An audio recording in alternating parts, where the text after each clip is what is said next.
Você vai dimensionando o tempo, né?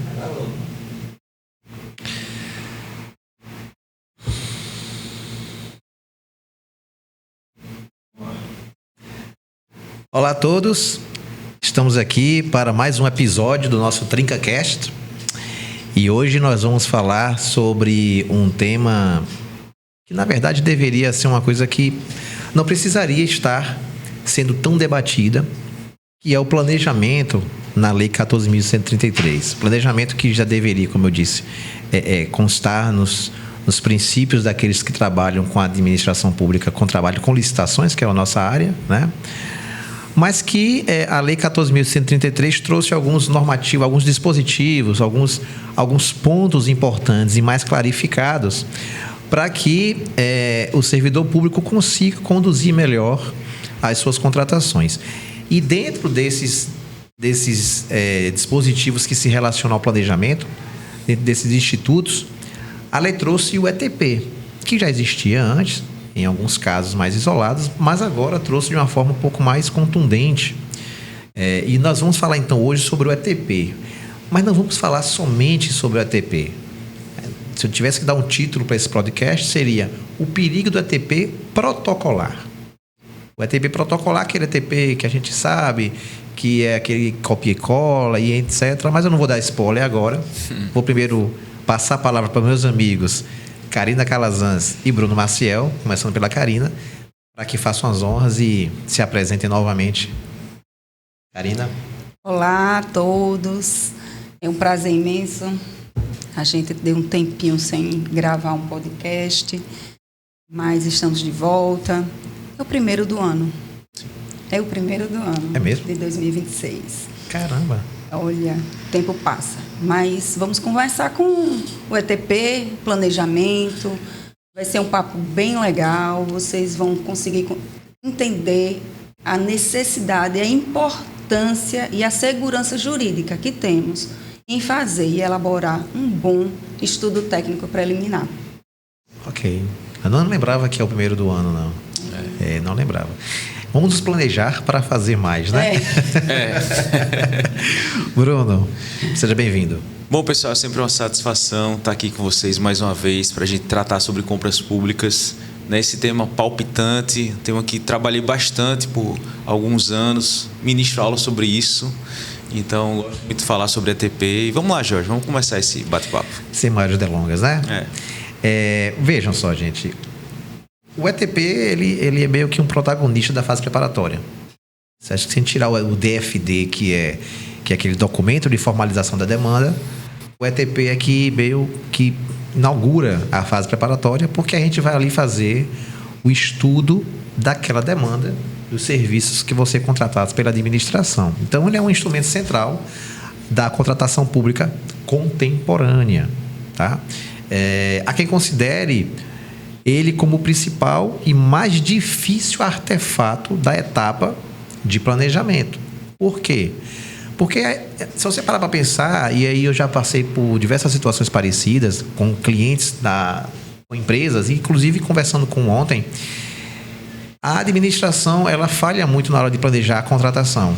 E ela falha na hora de definir o preço, na hora de definir o produto. Esse meu cliente estava dizendo que está sendo muito difícil participar das licitações porque as especificações são ruins, porque os preços são impraticáveis, e isso é impacto direto do ETP. Tá? Quem trabalhou muito com isso foi o Bruno. Eu vou passar um pouquinho a palavra para ele dar uma continuidade aí no que eu estava falando. Jorge, você começou muito bem. Na verdade, para contextualizar o tema, você percebe ainda... A gente já não pode mais falar da nova lei, né? Não. 2021... Jovem lei.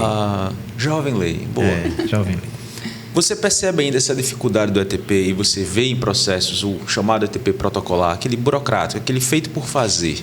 Feito porque dizem que tem que ser feito, né? E você percebe um problema de governança pública aí. Sabe por quê?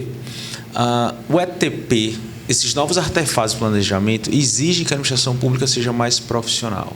Exatamente. Tenha um corpo técnico mais capacitado, tenha melhor estrutura, tenha um planejamento estratégico. Infelizmente, isso se falha muito. Então, você vê o reflexo dessas falhas nas dificuldades que o pessoal tem de construir um artefato tão relevante. Você falou, eu reputo realmente talvez o mais difícil e o mais relevante, porque ele liga a demanda, a necessidade, o problema à solução.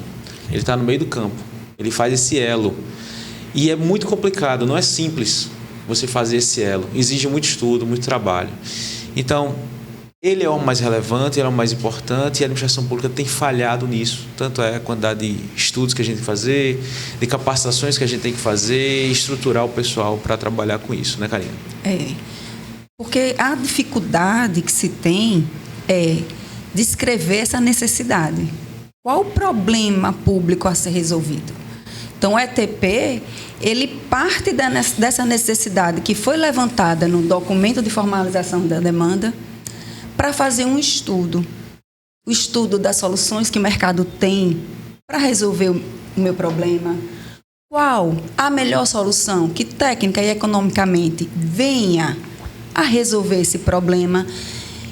E a gente ainda não tem as estruturas institucionais firmes, organizadas, segregadas, né? Que você tenha uma equipe técnica, que você tenha a equipe de licitação, que você tenha o setor demandante participando. Então, precisa da comunicação. Essa nova lei, a Jovem Lei, ela trabalha muito a comunicação, que a gente não é acostumado. Uhum. Ela trabalha o ponto central, como disse George, é o planejamento, que a gente não era acostumado. A gente veio da Lei 8666/93, que era uma lei burocrática. Sim. Que era uma lei que a gente se enchia de documentos, era fazer documentos, preencher checklist. A análise jurídica era um checklist, tem edital, tem não sei o quê, tem, mas não analisava a formalidade desses documentos, não ia a fundo na racionalidade decisória desses documentos. Então, a gente não tinha o costume, né, de começar o processo dizendo qual é o meu problema. Geralmente vinha processo pedindo o quê? Adesão à ata de registro de preço. O pedido era esse. Aquisição de computadores. Então, tem que ter esse trabalho de mudança de cultura. Capacitação, com assessoramento, consultorias. Os órgãos, eles precisam estarem munidos, né, dessas equipes extra para poder dar o suporte. Muito bem. Você até entrou na minha mente, porque em determinado momento você falou de segregação, e de fato a gente percebe isso, né? A gente vê a falta de governança, porque de fato algumas estruturas não estão amadurecidas, não estão maduras o suficiente para segregar a função, separar quem deve fazer o quê, né? Eis a razão porque muitas pessoas confundem o ETP com o termo de referência, né? É a mesma coisa. Porque, na verdade, muitos por aí fazem o ETP e deles fazem o termo de referência ou ao contrário, né? A gente sabe que, infelizmente, em alguns lugares acontece. O cara já está com o termo de referência pronto e esquece que o ETP, que é a gente vai chegar lá, o ETP protocolar, e aí faz o ETP de forma retroativa, né? Sim. Para fazer constar lá dentro dos documentos, né? E o que é o tal do ETP? São os estudos técnicos preliminares. Então, a administração tem uma demanda, a administração precisa resolver um problema e ela vai ao mercado procurar qual é a melhor solução para aquele problema. Então, se eu quero colocar café para os servidores, qual a melhor forma? Eu colocar uma copa para fazer café, distribuir as garrafas de café? É comprar uma máquina daquelas que fica moendo o grão na hora? Acho que talvez seja um pouco mais cara, né?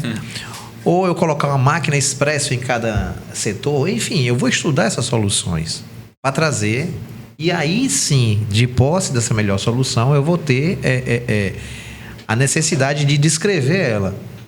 E aí sim eu vou falar do ETP, tá?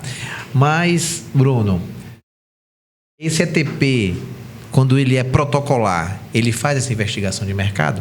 Ele vai ao mercado, de fato, pesquisar preço, pesquisar alternativas para a gente conseguir dar a melhor solução para a administração? Afinal de contas, ele é protocolar, né? Ele é como o parecer referencial. Ele é um ETP referencial. Checklist. É o checklist, né? Só para constar.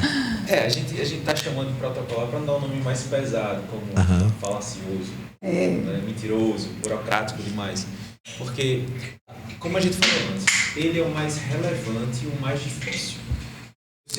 Nas aulas, Jorge, do curso de planejamento, pessoal, pensa o seguinte: você é um médico, você não leva a solução para o médico, você leva a sua doença, você conta os sintomas, você leva a sua demanda, a sua necessidade. Então você conta, doutor, estou sentindo isso.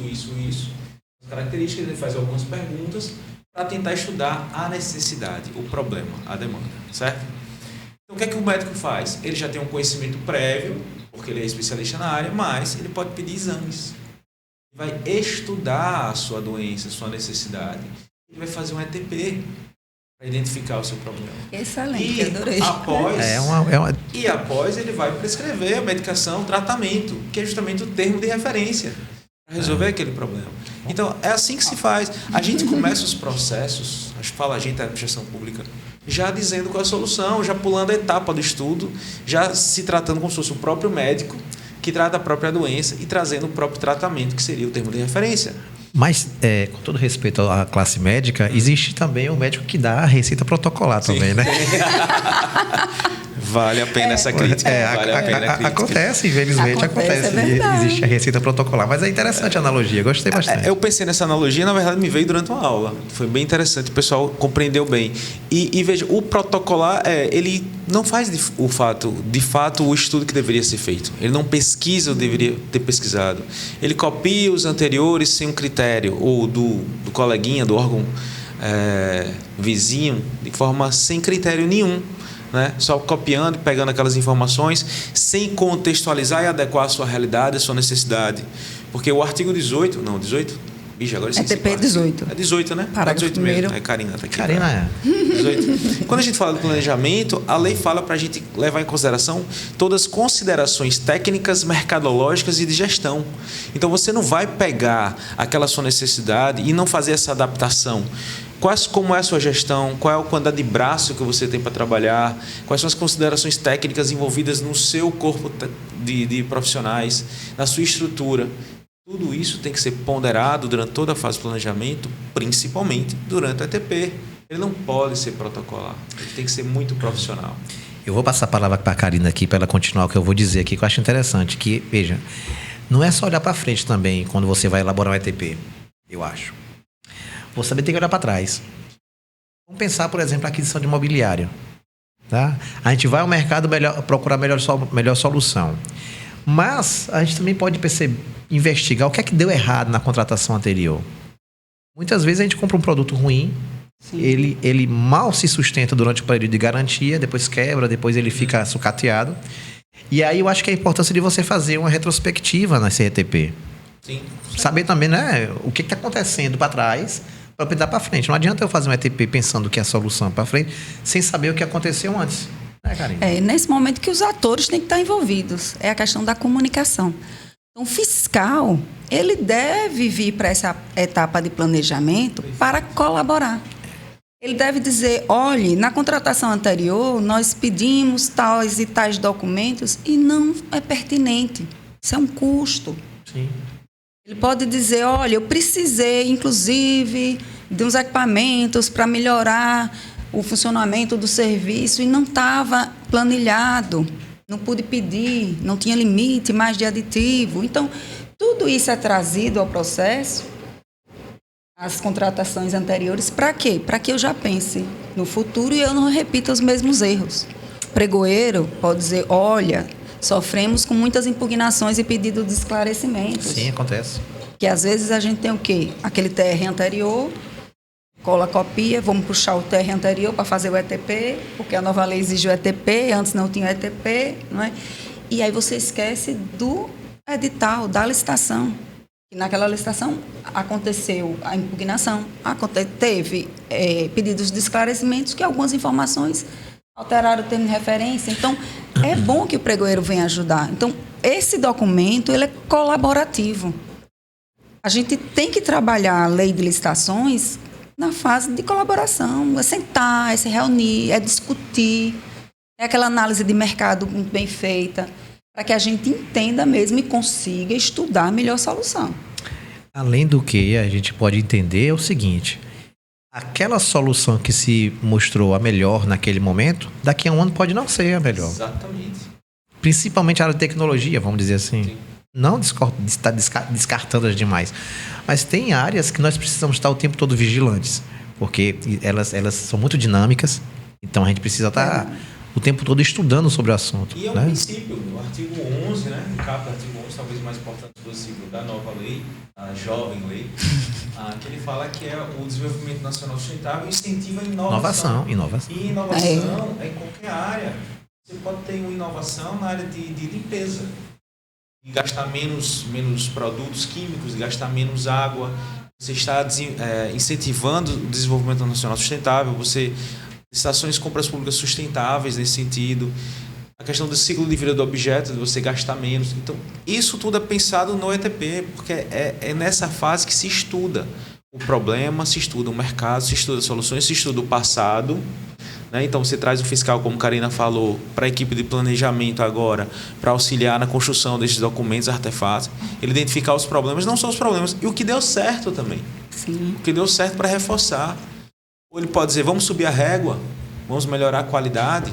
Deu certo, vamos talvez colocar marca de referência, 2, 3 marcas de referência de qualidade, para você trazer um produto equivalente em qualidade. Então, esse é um momento fundamental. E é interessante também, eu sei que a gente tem um roteiro, mas assim, umas coisas vêm à mente, eu vou falando, né? Existe o caso também de entender, aí eu já estou falando não exatamente do planejamento, mas eu acho que também faz parte do planejar, né? O cuidado que se deve ter, eu não sei se eu vou pular alguma coisa, mas o cuidado que se deve ter em não divulgar o ETP juntamente com o termo de referência. Sim. Porque já aconteceu de clientes virem a mim com... Olha, George, está divergente aqui o que está no termo de referência e o ETP. Pronto, eu fui lá para frente, agora eu vou voltar para a parte de planejamento. Então é importante que você entenda que você, com o ETP protocolar, você corre o risco de ter divergências, distorções entre ele e o termo de referência. Jorge, vou pedir a palavra. Invariavelmente vai ter diferenças. Por quê? Porque o ETP ele vai trazer estudos diversos. Ele vai trazer um cenário do mercado e lá ele vai enquadrar as várias soluções possíveis. Quando o termo de referência, ele só vai ter uma solução, a solução escolhida. Então, é muito comum que haja divergência. O protocolo vai ter mais ainda. Exatamente. O protocolo vai ter mais ainda. Tanto é que o Tribunal de Contas da União endossava a ideia de o ETP ser publicado conjuntamente, mas ele voltou atrás. Ele disse, em regra não precisa. Agora, em alguns casos específicos, talvez seja pertinente para fim de trazer mais transparência e justificativo. Mas, em regra, eu também acho que não deve ser publicado, porque pode confundir a cabeça dos licitantes. O cara, gente, você tem essas soluções, essas possíveis, escolheu essa? Justamente, no termo de referência só vai ter uma solução. O ETP pode apresentar várias. Vai ter um comparativo entre elas, pensando na adequação técnica para aquele órgão, para justamente dizer qual é a mais viável para você. E, às vezes, também, o licitante ele pode entender que a solução dele é a melhor. Mas ele precisa entender que a melhor solução é aquela que vá servir adequadamente ao interesse público. Então, às vezes, com essa publicação do ETP, o licitante pode... Olha, você tinha no mercado esse meu produto, por que escolheu? Você considerou a minha. Você considerou a minha. Então, tem isso, mas é como... você até falou... Já foi visto que até a própria lei, ela diz que você publique após a homologação. E que já foi orientado pelos tribunais que você publique o ETP quando ele venha até influenciar na elaboração da proposta. Se tiver alguma informação. Sim. Mas eu acho que um ETP bem feito e que traga a solução escolhida, o termo de referência só vai trabalhar e lapidar essa escolha da solução, né? Com certeza. As principais diferenças é o que eu estava falando. É o momento de estudar. ETP é o momento de estudar soluções vinculadas àquela sua necessidade.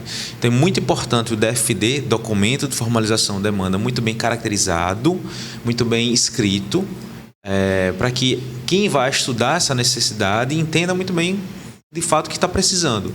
E a partir daí vem no mercado as soluções disponíveis.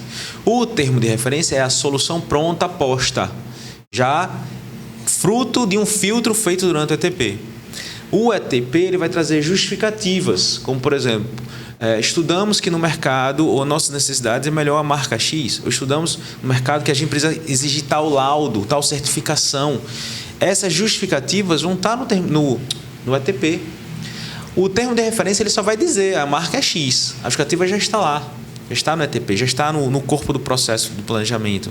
O laudo, a certidão, ou as características do atestado de capacidade técnica vão estar todos justificados no ETP. O termo de referência ele só vai botar exigência. Ele não vai precisar colocar todas aquelas justificativas. Se o licitante perguntar, você entendendo o processo, e pode mostrar para ele. Então, tem várias diferenças entre ETP e TR, e o pessoal costuma confundir, porque faz de maneira protocolar, burocrática, obrigatória, sem entender as nuances e as funções de cada um. Pega do coleguinha, né? E aí, você tem um ETP pronto aí de... Já recebo demais. Né? Você tem um ETP pronto aí de aquisição de café e tal? Né, já dá a solução, né? Tem ETP, aí já dá a solução. Tem ETP que já dá a solução, não, você pega o ETP já com a solução, escolhida. Né? É verdade. Bom, e o que acontece? Muita gente me pergunta também, professor, mas também como é que eu vou fazer ETP se eu não tenho capacitação? Não sou capacitado, etc. Bom, é óbvio que tem que existir uma capacitação, mas o que é que eu digo? Faça de conta que você está fazendo uma compra para sua casa, né? Você não vai comprar alguma coisa para sua casa, você não procura a melhor solução? Agora eu troquei uma mesa que era retângular, troquei por uma redonda. Por 2 motivos. Eu ficava batendo na quina da mesa toda hora, e a mesa redonda é melhor. E segundo, porque ela ocupa menos espaço. Então, assim, eu fiz um estudo técnico preliminar para comprar uma mesa para minha casa, né? Então, eu acho que você fazer essa analogia funciona. Né, Karina? Porque a gente acha que para tudo existe uma capacitação e quando, na verdade, a gente já tem aquela resposta na nossa mente do que fazer, mas porque a gente fica engessado dentro de um que a gente chama de processo e acha que não consegue sair daquilo se não for de uma maneira, sei lá, totalmente legal, dentro da lei, dentro do que o normativo pede, mas nem é tanto assim, né? E às vezes é mais natural do que parece. A urgência do serviço. Chega para ontem, então essa urgência acaba atrapalhando o estudo. Acontece, esse seu exemplo da cadeira, a gente já viu em alguns casos. A Secretaria da Saúde comprou um tomógrafo que não entra na sala. Então, fica do lado de fora o tomógrafo, não pôde instalar. Então, todas essas falhas, às vezes adquiriu um computador com um sistema que não pôde rodar em tal lugar porque não tinha internet, que quiseram botar na escola e não tinha internet. Então, tudo isso é a falta do estudo. E aí é dinheiro público jogado fora. Existe um tópico lá escrito contratações correlatas, né? Exatamente para você saber o que vai precisar. Que vai se integrar essa contratação. E tem outro tópico que fala de considerações prévias sobre aquilo dali. Eu vou precisar treinar o pessoal para utilizar aquele maquinário. Eu costumo falar que quando eu trabalhei na Noruega, e o pessoal de lá comprou uma mesa de som. O órgão quis comprar uma mesa de som grande, muito grande. Eu disse, mas o que é isso? Qual é a banda da Noruega que eles vão colocar aqui nesse órgão? Porque, sabe, é uma mesa de som tão grande. Quando chegou, ninguém sabia utilizar a mesa. E não tinham pensado no treinamento, na capacitação. Não estava incluído. Outra contratação. Não acharam que ia ser tão complexo assim. Precisaram de outra contratação, ou correr atrás da mesma empresa para capacitar o pessoal para utilizar aquela mesa de som, que foi bastante exagerado. Eles passaram do ponto, né, na escolha do objeto. Os sonhos, né? As coisas são tudo conectadas, né, Jorge? Quando talvez a necessidade não tenha sido bem dimensionada para você chegar com aquela mesa de som. Talvez eles não tenham estudado muito bem. Isso foi antes da jovem lei. Sim. Isso foi no molde antigo. Eis mais uma razão pela qual existe a ETP hoje, o planejamento mais bem estruturado. Né? Porque não se fazia isso. Já tinha a solução pronta na cabeça. Infelizmente, o que a gente vê é o pessoal pensando a nova lei como se fosse a velha. E aí você aplica a jovem lei como velha, como se fosse a velha, estrutura completamente... Não cabe. Não funciona e não tem funcionado. E tem tido esses problemas todos. É uma virada de chave. É como a Karina disse, a Lei 8.666, ela era burocrática. É um ambiente de administração pública burocrática. A gente está num ambiente de administração pública gerencial. Sim. Então, o ETP faz parte dessa administração pública, a lei faz parte desse modelo de administração pública e não deve ser confundido, né? E veja que o parágrafo 1º, ele prevê também no do artigo 18 o ETP simplificado. Sim. Então, voltando até o que o George falou nesse momento, às vezes eu preciso rever aquela contratação porque Sim. pode se tornar obsoleta, eu compro corriqueiramente. Então, coisas que eu vou comprando corriqueiramente, eu faço um ETP simplificado, mas só para que eu veja se está de acordo, se não tem uma coisa melhor que vai me servir. Não é? Então, a gente não precisa fazer o ETP por completo para tudo. A gente precisa escolher, né? O professor Carlos Cox tem um livro muito bom, Planejamento Operacional das Compras Públicas, e ele cita isso, né?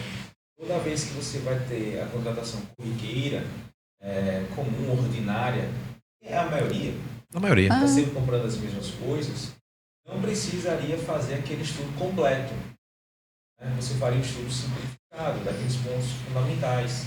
O que foi adequado, o que ficou... O exemplo de Jorge é muito bom, porque, veja, ele continuou comprando mesa. Sim. No formato da mesa. Retangular, a solução teve um pequeno ajuste, um ajuste fino na solução. Isso. Que você pode fazer no seu processo, na sua contratação. O café é ruim. Então, ajuste, vamos continuar comprando café, mas qual o ajuste fino que a gente vai fazer? O mercado melhorou as soluções possíveis? Será que tem alguma certificação de café que me ajude a contratar um café melhor? Continua sendo a mesma solução, né, ajustada àquela necessidade, você vai parando as arestas e adequando a necessidade. E tem coisas, a gente falando do café, né? Tem coisas que a gente não prevê, né? Não tem como você prever tudo no ETP, eu acho. Tem como você prever quase tudo. Mas, por exemplo, um determinado órgão resolveu comprar, no caso do café, aquela máquina grande. E aí ela talvez não dimensionou isso no ETP dela, por isso que eu acho que não dá para prever tudo, mas talvez desse para prever nesse caso, pensando melhor aqui. E aí em uma semana eles gastaram, não sei quantos sacos de grãos de café, porque não colocaram no lugar correto e ficou aberto ao público, então ficou para o público e para os servidores, e aí a máquina com 15 dias, eu acho, assim, quebrou. Então assim, eles acharam que aquela era a melhor solução, mas foi por água abaixo, né? Eles não dimensionaram bem, né? Entendeu? Que é um ponto relevantíssimo, tá? Saber dimensionar. E quando é uma solução diferente, nesse caso a solução continua sendo café, mas a alteração foi mais robusta, né? Porque a metodologia era diferente. Uma coisa é uma máquina, outra coisa é você comprar o pó de café em si. E nesse caso aí, dimensionar ficou mais complicado. Talvez tenha sido mais difícil. Né? Isso, né? Então, assim, acontece. Como também eu acho que acontece, já aconteceu um aluno me procurar e dizer, professor, eu fico com medo de mudar o ETP e fazer um novo estudo. E, poxa, a empresa que já fornece para lá é tão boa, o fornecedor não sei o que, eu mudar alguma coisa, ele não conseguir atender. Mas veja só, gente, o cara está pensando no ETP, na solução, já lá na frente pensando quem vai ganhar a licitação. Eu não posso fazer isso, Karina. Mas ele estava ali preocupado porque, né, tinha que... E aí, por isso, ele queria repetir o ETP para poder ficar tudo redondinho e tudo mais. E aí? E o medo também da responsabilização, né?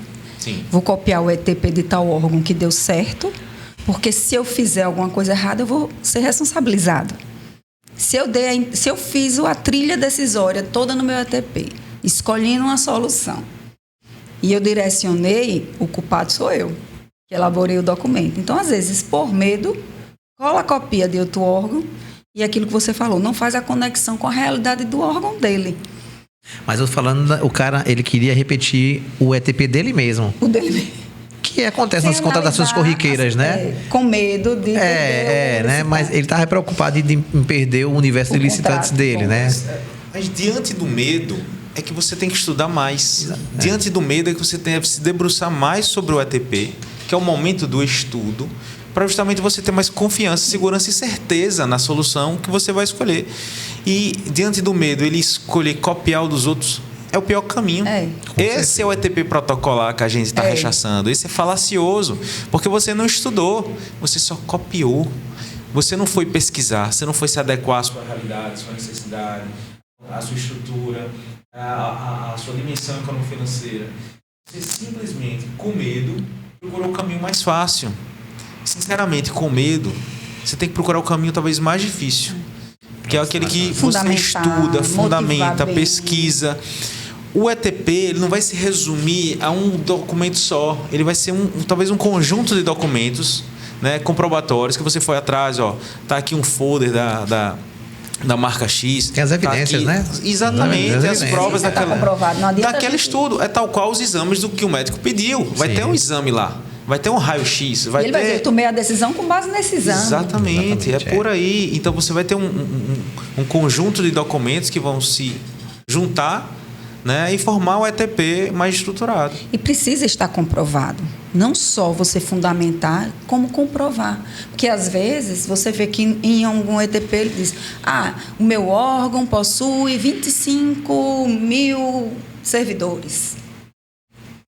Só tem 3 mil. Eu vi isso num ETP na Suíça. 25 mil servidores. A prefeitura só tinha 3 mil servidores. Aí copiou de outro lugar, não ajustou o dele e a solução... É o problema da dimensão, né? Então, dimensionamento. Veja, eu não sei, setor pessoal, por favor, qual a relação, a quantidade de servidores que a gente tem aqui no município? Me mande aí por e-mail, manda um e-mail, solicita. Você tem como comprovar de onde você tirou essa informação. Então, não basta alegar, a gente tem que comprovar aquilo que está alegando, até para que a gente possa se defender. Eu costumo dizer ao pessoal lá na secretaria que o Tribunal de Contas não conversa com a gente. Quando ele vem analisar o documento, ele pede, a gente anexa no Sagres e vai. Ele não quer saber. Sim, naquele dia você pensou o quê? E às vezes o processo demora tanto tempo que você nem no órgão está e nem se lembra mais. É a memória. Então, a memória. Assim, tudo tem que estar escrito. Justifique, motive. Não saia copiando e colando doutrina, decisões de tribunal, sem dizer a necessidade, sem dizer aquilo que você está sentindo na pele e dizer: olha, eu decidi por tal solução, porque aqui a gente está passando por esse problema. Eu não sei se eu não deveria dizer isso, mas assim, na pior das hipóteses, nessas contratações mais corriqueiras, ele tem que estudar pelo menos o estudo que ele tem ali, né? Que ele está repetindo. Estude o estudo para ver se ele está válido, né? Já que você vai copiar, pelo menos analise isso, com calma. Estude para você validar as informações que estão ali dentro. Ver se faz sentido. Pelo menos isso. Cuidado com a IA. Cuidado com a IA. A gente tem aí uma... Você tocou num ponto, Karina, tanto sobre IA quanto sobre a motivação. Toda a capacitação minha que eu faço para os servidores, eu falo da LINDB, né, da Lei de Introdução às Normas de Direito Brasileiro, que em 2018 foi incrementado com mais 10 dispositivos, os artigos 20 a 30. E ela conversa com a gente. A LINDB conversa com o servidor. Ela diz: faça assim. Ela explica. Apresente todas as considerações, apresente todos os seus obstáculos, apresente todas as suas dificuldades. Diga o que foi que aconteceu. Porque precisa estar colocado no processo. Eu digo: o processo não é seu, o processo não é do prefeito, o processo é do secretário, não é do auditor, o processo é público. E qualquer um que pegar o processo, ele deve entender. Entender por que você justificou, você motivou, você deu razão para aquelas suas escolhas. A LINDB vai até mais. Ela diz: quando você escolher uma solução, diga por que não escolheu as outras, das alternativas possíveis. Então ela está dizendo... deixe muito bem clara a sua motivação. E aí serve para ETP, serve para qualquer decisão, para homologar um processo, para desclassificar uma empresa, né? Isso. E ela vai muito nesse ponto. E as pessoas não se atentam a isso e acham, às vezes, que é o jurídico que tem que motivar, ou o controle interno que tem que motivar. Eu disse: olha, se você é o responsável pelo ato administrativo, o ato administrativo é seu, você tem que motivar o ato administrativo. Aí eu aproveito e falo um pouquinho sobre competências, sobre objetos, sobre tudo isso, para que fique bem claro na mente do servidor a necessidade dele contar a história perfeita. Porque o que é um processo? É contar a história. Nesse caso, contar a história da contratação. Como é que ela surgiu, como é que você estudou, como é que você vai resolver. Só isso. Eu costumo dizer, o pessoal também em cursos, está com dificuldade de escrever, naquele grupo de WhatsApp que você tem com você mesmo. Sim. Mande um áudio explicando. Boa. Olha, isso. Diga a verdade. Coloque ali naquela justificativa. Eu lembro de uma nutricionista. Olha, eu preciso fazer uma justificativa na antiga lei do 57, inciso 2. O que é isso? O jurídico mandou para ela para fazer a justificativa da prorrogação do contrato. Sim. E aí eu disse: do que é ela? Alimentação parenteral. Eu vou fazer o que eu não sei. Eu disse: para que serve? Aí ela me explicou. Eu disse: peraí, deixa eu gravar. Aí ela falando: para que serve? Ela explicou. E se ficar sem alimentação? Aí ela disse: isso, pronto. Aí eu digitei. Pronto. Aí lá você entendeu direitinho. Eu disse: não, eu botei seu áudio e saí digitando o que você me falou. Pronto, é isso. A justificativa nada mais é da dor que você está sentindo, aquilo que Bruno bem falou. Você não vai no médico, diga aquilo que você está sentindo, diga aquilo que você está passando. E às vezes só faltou um pouco de conversa, né? O jurídico poderia conversar um pouquinho, né? Chamar, vem aqui. Nervosa, que ficou 2 dias sem dormir com ele. Caramba, uma coisa tão simples. E aquilo, né? Assim, se você naturalmente consegue falar sobre a justificativa daquilo, então você precisa do serviço. Se você tem que se esforçar muito para fazer a justificativa, tem algum problema. Você está ali, pega o arquivo e abre. Peraí, o que eu vou escrever aqui? Não precisa escrever difícil, não. Assim, eu gosto de escrever, mas não gosto de escrever difícil. Isso. Eu gosto de escrever Mas eu compreendo. Coeso. A pessoa da área de saúde, área de nutrição, outra área, ela pode não ter compreendido o que é que de fato o jurídico queria. E Karina traduziu para ela. Ó, fez 3 perguntas, já chegou na solução. Pronto. Muito bem. É o medo, né? Também. A gente deu uma atropelada no roteiro, mas acho que a gente conseguiu chegar nos pontos sem todos, problema. né? Tá tudo ótimo, fluiu o tema. O que fazer, Bruno, para mudar esse cenário? Eu volto ao início, né?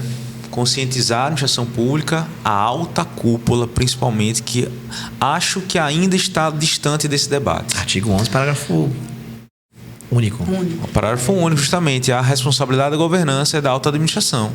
Prefeitos, secretários, governadores, secretários, presidente da República e seus ministros. Essa conversa, infelizmente, não sei se está chegando lá.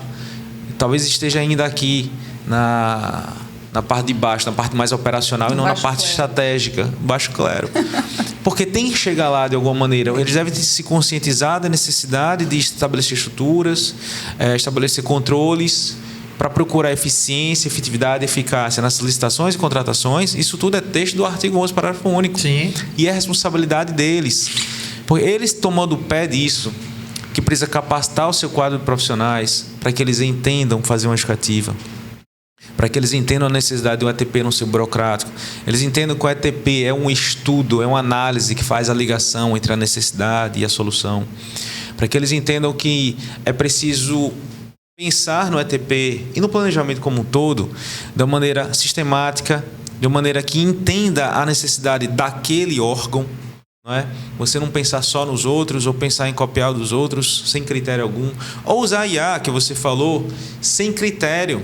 Joga uma pergunta lá e não sabe fazer o prompt, porque ele não sabe talvez fazer a pergunta, ele não compreende todo esse contexto que eu estou explicando aqui, ele vai só naquele ponto, não fala da necessidade, da adequação, do valor, não fala do quadro de pessoal que está para utilizar aquele produto. Eu falo disso porque, veja, às vezes você pensa numa solução e a solução não é possível ser utilizada pelo corpo técnico atual, talvez ele exija uma capacitação ou mais gente.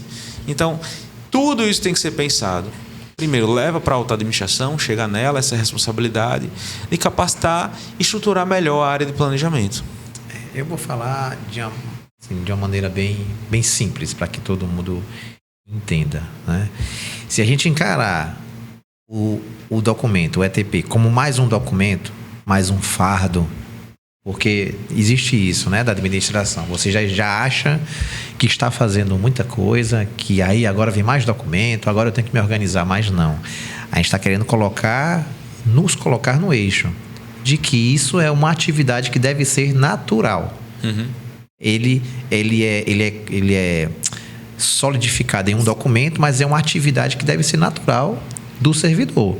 Estudar o que vai comprar, o serviço que vai contratar. Se você, servidor, encarar desta maneira, acho que as coisas ficam um pouco mais leves. Se você encarar isso como mais um documento que eu tenho que colocar dentro do meu processo, isso vai ser um fardo para você, né? É aquela história, trabalhe com o que você gosta, não estou dizendo que você vai gostar do que está fazendo, mas é naturalizar a sua atividade, entender que aquilo ali faz parte da sua atividade, sempre fez. Uhum. Pouca gente sabe, mas na Lei 8.066 fala de ATP. Sim. Né? Sim, fala. Fala de ATP. Eu não sei qual é o dispositivo, eu acho que é artigo 15, alguma coisa assim. É lá no início mesmo. É artigo 15, se não me engano. Mas é naturalizar a coisa, né? Porque aí vai fluir. Porque se você fizer um estudo, pegar perguntas sobre aquele determinado serviço, como a Karina disse que fez, né?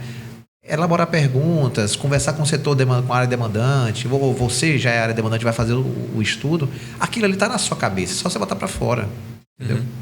Então não tem dificuldade, né, Karina? Não. E o que eu aconselho, que montem equipes de planejamento. Perfeito. Que façam um estudo. que não analise um documento só para preencher um checklist, não é um modelinho, é realmente um estudo.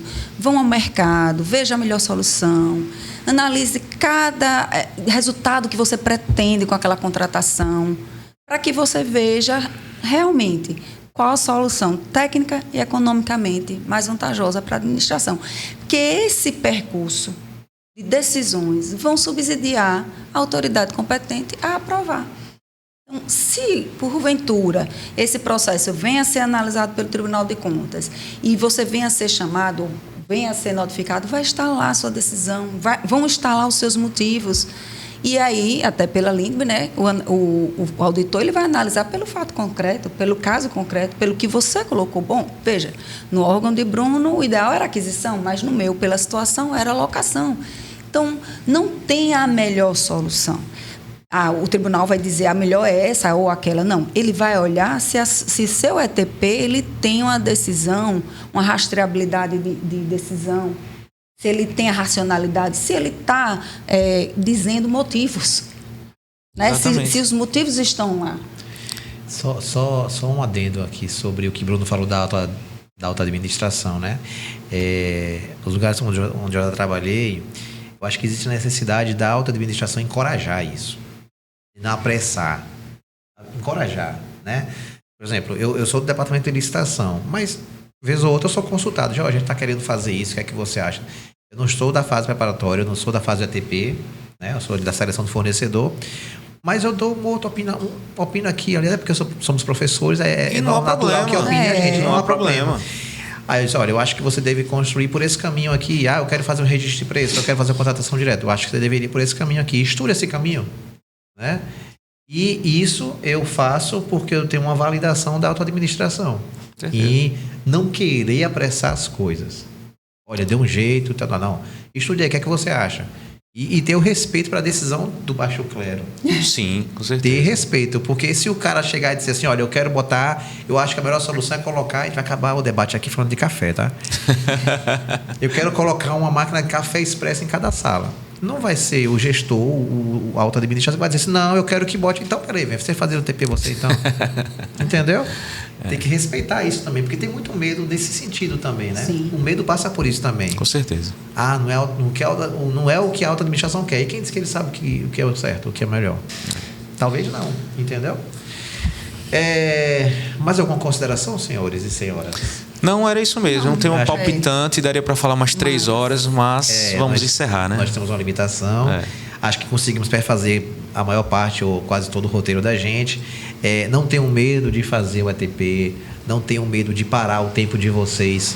A gente vive numa sociedade, numa era de muita pressa, tá? Mas com pressa nada se planeja bem. Eu até escutei esses dias alguém falando assim, porque fulana, a gente vai terminar, tá, gente? Porque fulana tem tempo para tudo, ela é médica que faz isso, aquilo. Eu disse, porque ela planeja. Ela tem tempo porque ela planeja. Se você não se planeja, você não tem tempo. Então, assim, faça um negócio com calma, porque lá na frente vai ter um resultado do qual você não vai precisar correr depois. Você vai ter um resultado exitoso. Que nossos contratos agora são mais longos. Exatamente. Então, um ETP que você fez para uma solução de agora vai demorar um bom tempo para você fazer, se der tudo certo. Exatamente. Com a execução contratual, vai demorar um tempinho para você fazer uma nova licitação, né? Eu vou passar para considerações finais do Dr. Bruno. Não, é isso, cara. Tem muita coisa a se falar. Eu ainda reputo que a alta administração deve incentivar e ter ciência do que está acontecendo. Não forçar a barra, não pedir sempre urgência, né? Dar tempo para a equipe de planejamento, junto com fiscais, para trabalhar bem esse planejamento, esse estudo, para que ele consiga alcançar as contratações públicas de forma mais eficiente, efetiva e eficaz na administração. Muito obrigado. Karina. E com o PCA, eu vou esquecer de falar do meu PCA, a gente tem como se programar e fazer os estudos com o tempo correto, tudo direitinho. Está tudo ligado, né? Está tudo conectado. A engrenagem vai funcionar bem, esses documentos. Agradeço a audiência de todos. Espero que tenham aproveitado e vocês tenham pegado alguns insights. Até a próxima.